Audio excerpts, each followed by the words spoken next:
you're raised an Orthodox Jew, became a Karaite. You're not a believer in Yeshua. And you know, we make no apologies for that at all. That's where your background, that's where you came from. I'm definitely not messianic, and you know, by your definition, I would not be considered a believer in Yeshua. Absolutely, that's correct. Okay, by my definition. Yeah. However, but I have to say something that I don't want to misrepresent who I am. I'm not a believer in Yeshua. I think Yeshua was this. I now understand he's this amazing teacher, and I believe in many of the things that he taught. And that, you know, I found a lot of people who say they're believers in Yeshua, but it seems like they don't believe him.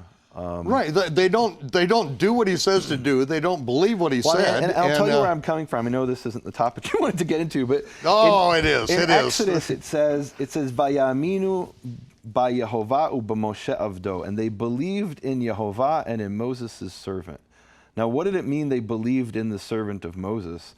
I believe in Moses, but what that means is if Moses teaches me to do something, I do it to the best of my ability. That's what it means that I believe in Moses. And I find a lot of people who say that they're believers in Yeshua who, you know, I think it was Billy Graham who said that Christ came to do 3 days' work. He came to the earth to do 3 days' work, meaning all of that ministry before that wasn't what, they ignore that. Michael, that is almost comedy right there. Billy Graham actually said that. I don't know if it was Billy Graham. It was somebody like that. I'll be honest. I don't remember who. All right, we won't lay it on Billy then. It's a famous saying that Christ came to do 3 days' work, and what he means is the death and resurrection.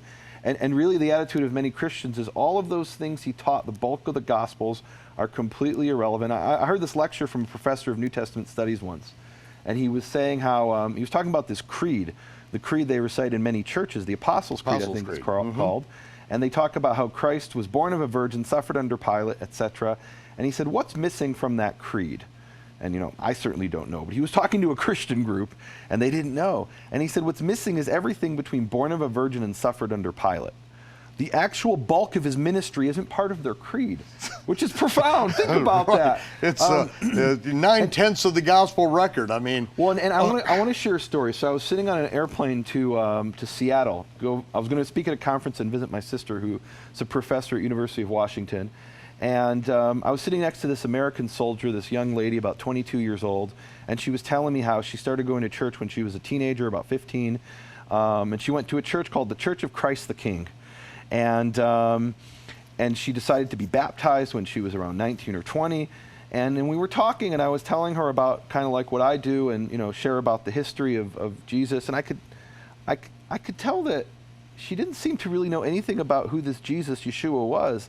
And I said to her, have you ever read the Gospels? And she said, no, but I saw the movie.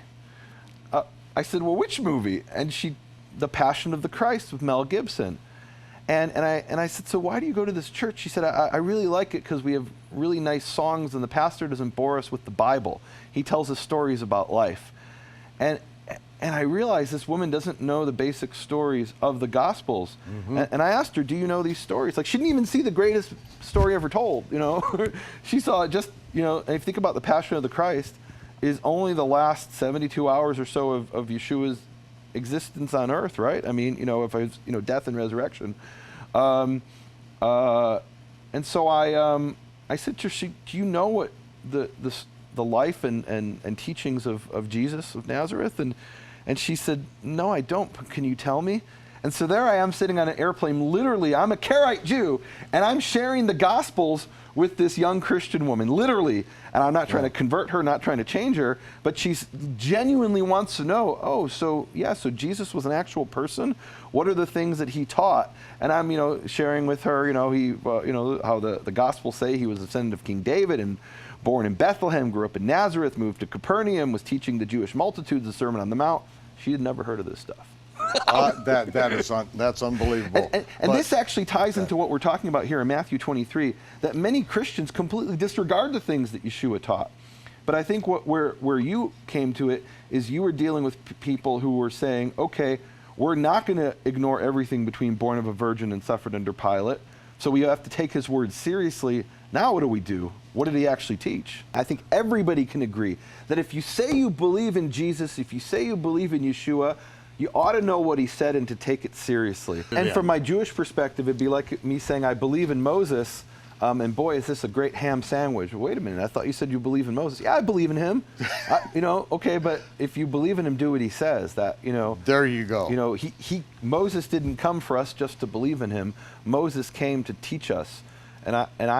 I'm convinced now, I wouldn't have said this 20 years ago when we met, but I'm convinced now that Yeshua had a message for the Jewish people and for the world, and I see all these people who say they believe in him, and they believe he was born of a virgin and suffered under Pilate, and everything in between they could care less about.